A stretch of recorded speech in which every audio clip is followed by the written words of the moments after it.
Again, thank you all for coming back today. We've got an exciting schedule for you today as well. And as Karen mentioned, we want to start off the day with a group that has had significant impact on Pinellas County. The Carillon Center is their brainchild and obviously came to fruition and is our #1 corporate park in Pinellas County.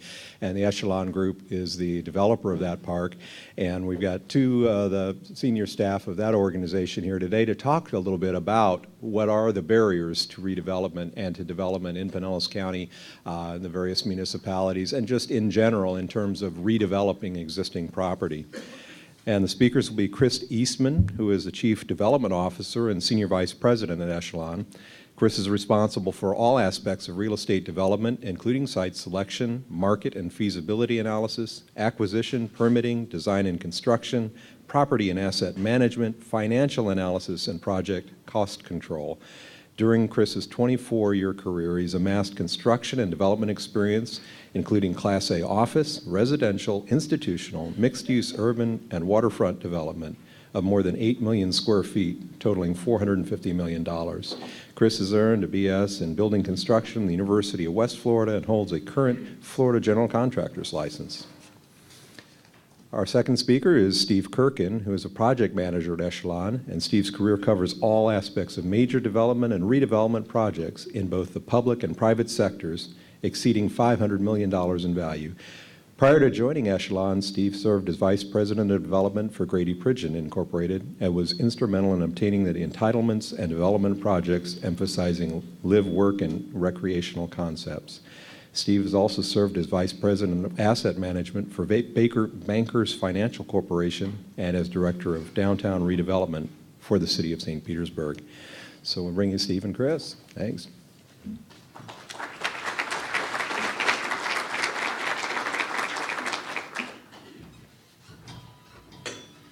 Thank you, Mike. Commissioner Seal, thank you for the invite today. We appreciate it very much. A little bit about Echelon. Echelon is a private real estate development shop located in St. Petersburg, Florida. We develop and manage commercial and multifamily real estate. Over the years, we've developed most of Carillon Park and continue to have holdings there as well as downtown St. Petersburg. We've developed and managed millions of square feet of commercial office, industrial, waterfront, and warehouse space, as well as over 30 multifamily properties totaling over 4,000 units over the years. We also offer a full range of brokerage services in addition to asset, property, facilities, and construction management services. A little bit about Carillon Park. Carillon Park is one of our bigger developments. Over the years, we've not only developed and managed the park, but we've also had a hand in the development of some of the corporate presence there, such as Raymond James, Franklin Templeton, Catalina Marketing, and Transamerica. The park is 432 total acres and is home to over 15,000 employees and over 3,600 residents today. While development in Carillon has been robust, it has not yet reached its full development potential. The park is governed by two developments of regional impact, the Carillon DRI and the Gateway Area-Wide DRI in Phase 2. Our planned Echelon City Center is located in Phase 2. Formerly known as Carillon Town Center, Echelon City Center is an opportunity for the future for the Gateway area. There's a history here, and the story is interesting. We currently have entitlement to build 1.2 million square feet of mixed-use product on our 16.5 acres of land. As you may know, we proposed a baseball stadium on this site back in 2012, given that we were one of 3 sites tapped by the ABC Coalition and felt that it was our responsibility to at least give it a try. 2 years of research and planning went into the baseball project, and since our presentation, we've never been engaged. But that's okay. We learned a great deal about our piece of land there during this process. First, the demographics are excellent and strongly support the concepts we plan to develop there. And number 2, you need 220 vertical feet of clear height directly over second base if you have an enclosed roof stadium.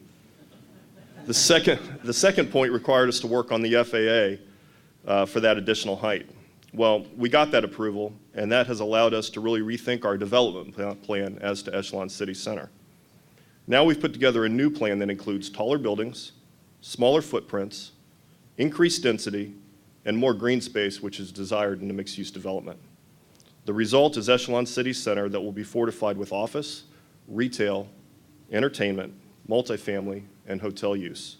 With that, I'd like to introduce you to Steve Kurcan, Echelon's VP of Development.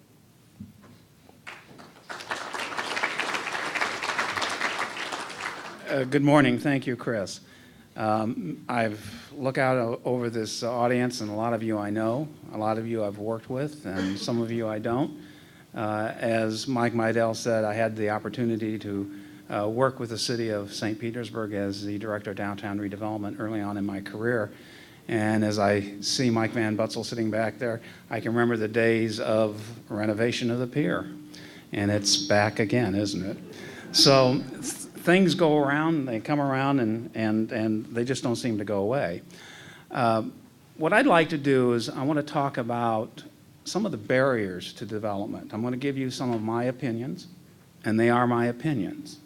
Okay, I'm going to give you some of the things that we've had to deal with, give you some examples, and give you some suggestions of what we think we can do, all of us, in order to keep things moving and get things going quickly. As Chris said, Carillon is strategically located to participate in the continued growth of the region. But Carillon, just like all of Pinellas County, is transitioning, and it's transitioning from a suburban model to an urban model. And the urban model in a suburban setting requires redevelopment. This transition is necessary because of the fact that Pinellas County is one of the most densely populated counties in Florida, continues to grow and attract more individuals who want to live here, and we know why. Therefore, we find that it is necessary to deal with issues related to transit, moving more people around in the same amount of space, and the fact that large tracts of land for major development activities are no longer available in the areas where people want to be in the county. As we have all witnessed, our society is changing. Today, there is an acceptance and an expectation that all the elements of a live, work, and play lifestyle will be required in order to compete with other markets. And I think it's important for us to understand we are competing with other markets. This requirement makes it necessary for all of us in the development industry as well as the economic development arena to alter our way of doing business. The standards and the practices of the past no longer apply. One issue we face, not only as a developer but as a location, is that if we had the opportunity to attract a major employer, it would be difficult to meet their needs, particularly in southern Pinellas County. Today, the typical office space is getting smaller. Employees are hoteling. When I heard that, I thought they were just hanging out at the Marriott the first time I heard that. It's a concept, however, where several individuals are working in the same workstation at different times. And so what's happening in the office industry is, at one time, we talked about 250 square feet per person. Those requirements are dropping because of economics to as low as 150, and we're hearing possibly 125 square feet per person. What this means is that it's driving the parking requirements up. I tease people and say that the future office building will be 10 stories of parking and 1 level of office. This is in conflict of what we need to do and where we're going. Because of that, it's necessary that the tools to create live, work, and play concepts are available to us both as governments and as developers, so we can accommodate the needs of the individuals and our clients. However, as a developer, we need to be able to maximize our holdings, both for our benefit, but also for the benefit of the governmental entities where we work, so that we can provide a viable product. And this creates a conflict.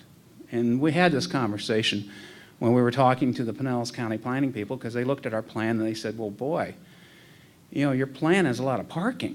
We want to go to more of a live-work kind of a concept. And we said, well, so do we. But we're not there today, because our bankers are telling us You don't have the infrastructure, you don't have the mass transit that will allow you to do that today. So you're going to have the parking. If you don't have the parking, we can't finance you. So what happens is, even though the planning individuals want you to move toward that kind of a concept, we have to work with caution, and we have to try to get and walk a fine line and make investments in parking that hopefully in the future we don't have to make as we cross over. So the message is live, work, play. It's here. We need to be able to deal with it, and we need to be able to work it and have good development. As stated earlier, what we are talking about is redevelopment instead of what has commonly occurred traditionally in Florida, which is known as greenfield development. As we all know, redevelopment is a different animal. It requires a different set of elements and variables and a different mindset, as well as another set of economic principles that must be addressed because, as Karen said, it's about dirt, it's about cost, and it's about the future. One of the major issues that confronts those of us in the field of development today is time. And as we all know, time kills deals. When coordinating all aspects of the development process, from finding a site, which may require you to assemble land, it may require you to vacate public utilities and streets. By the time you complete your due diligence, by the time you comply with governmental regulations and issues involved in obtaining project financing, time is a huge factor. In a redevelopment scenario, another one of the main issues that needs to be addressed is one of density, and I think you've had that conversation. Now, to some people, density is a bad word. However, I think we all know that density is required in today's economics in order to have live, work, play. One of the things that is amazing to me is when we were working on some developments in one of the communities in Pinellas County, I met with a group of individuals and I showed them a development that was similar to Modera Prime or the Fusion in downtown St. Pete. Every one of them liked it. When I told them it was 100 units an acre, they freaked out. They see it, they understand it, but you can't approach it from the standpoint of reality because their mind just isn't there yet.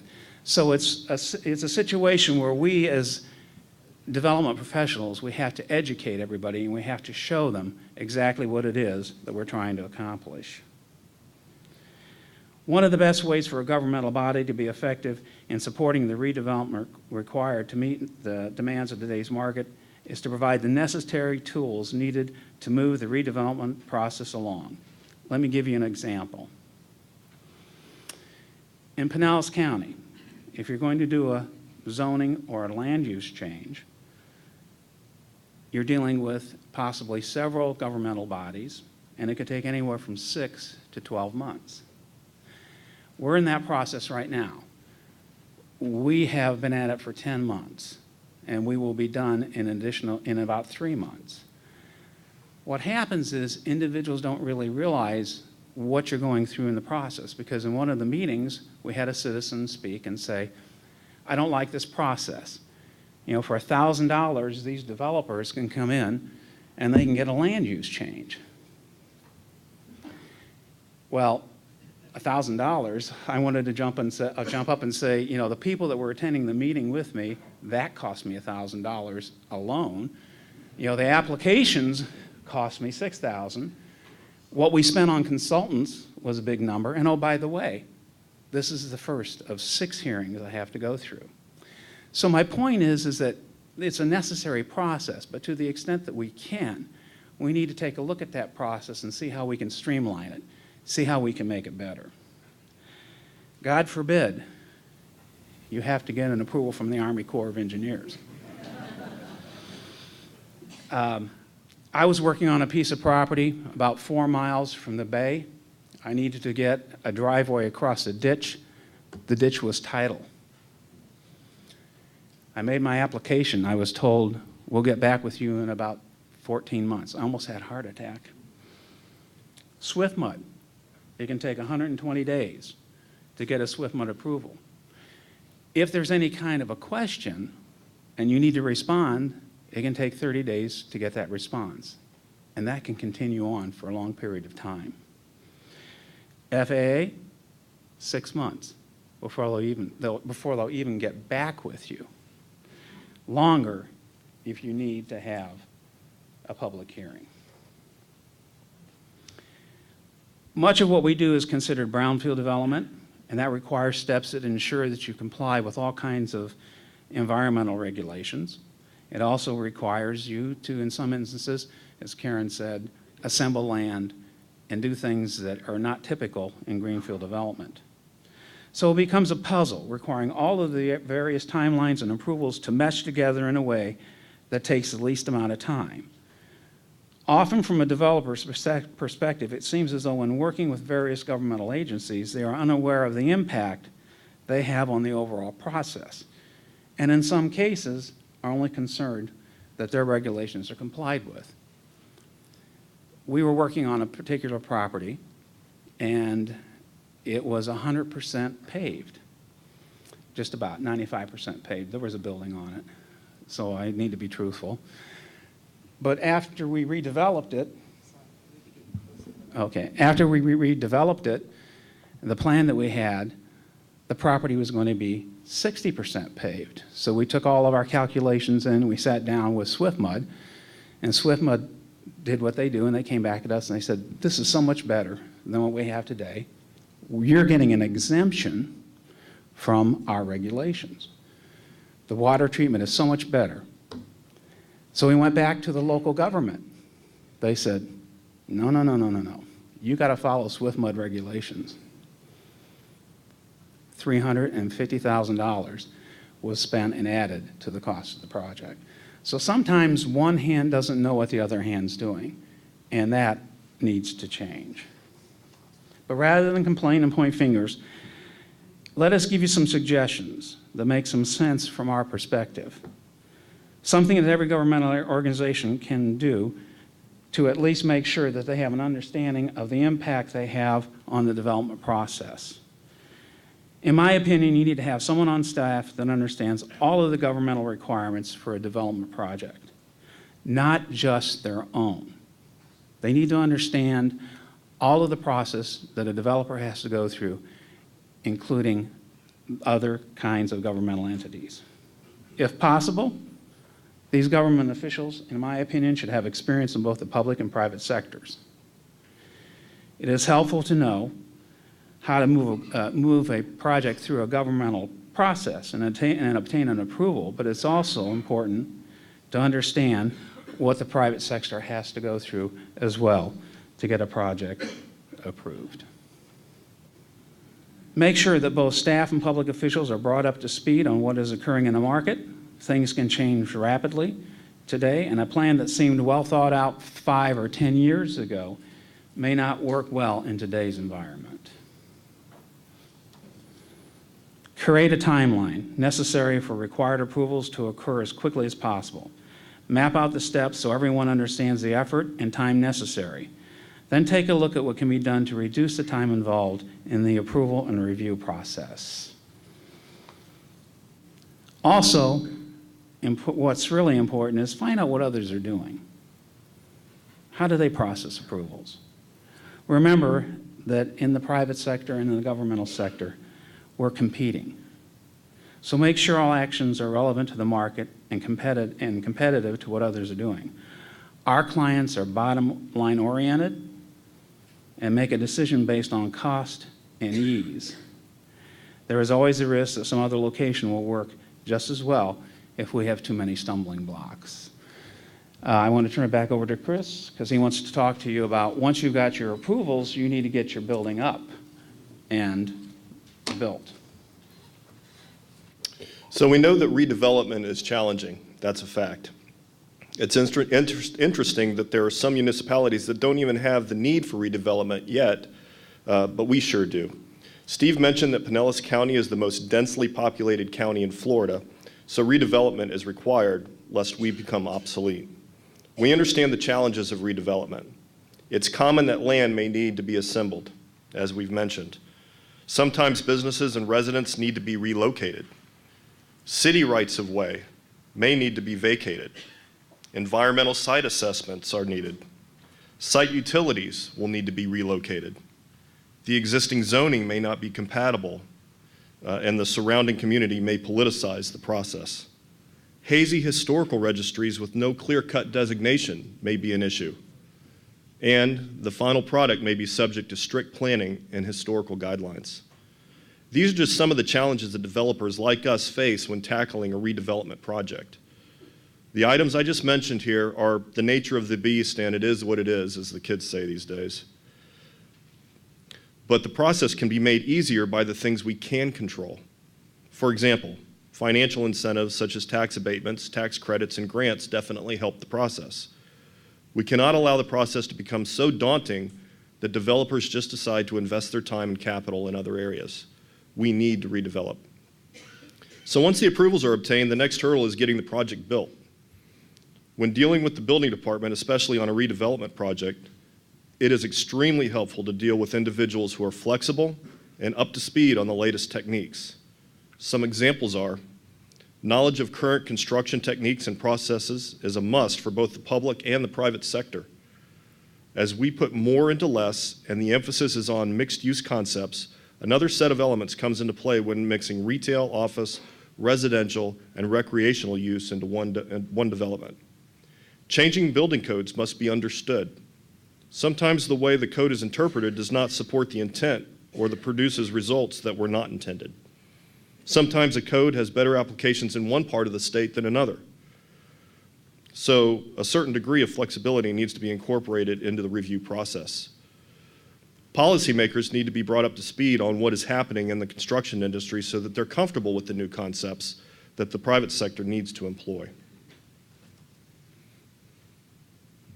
Plan review systems should be standardized. Once a plan is reviewed and approved, the applicant should not be subjected to additional cost and time to correct an error made by the review process. Regulatory bodies should understand the effect that they have on the process and the cost of the project.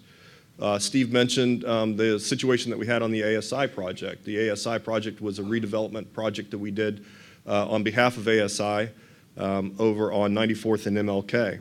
That SwiftMud situation was real, and those were real dollars that occurred and were incurred by John Auer and his group because of the fact that the local municipality required that the treatment of the stormwater runoff be done on a 1 inch of treatment over the entire site. That was significant because it required us to build dry ponds that otherwise wouldn't be required by the state regulatory commission of SwiftMud. So that one stung a little bit. I've built in a lot of different states, counties, cities, and townships over the years. And I have to say that working in Pinellas County is a delight.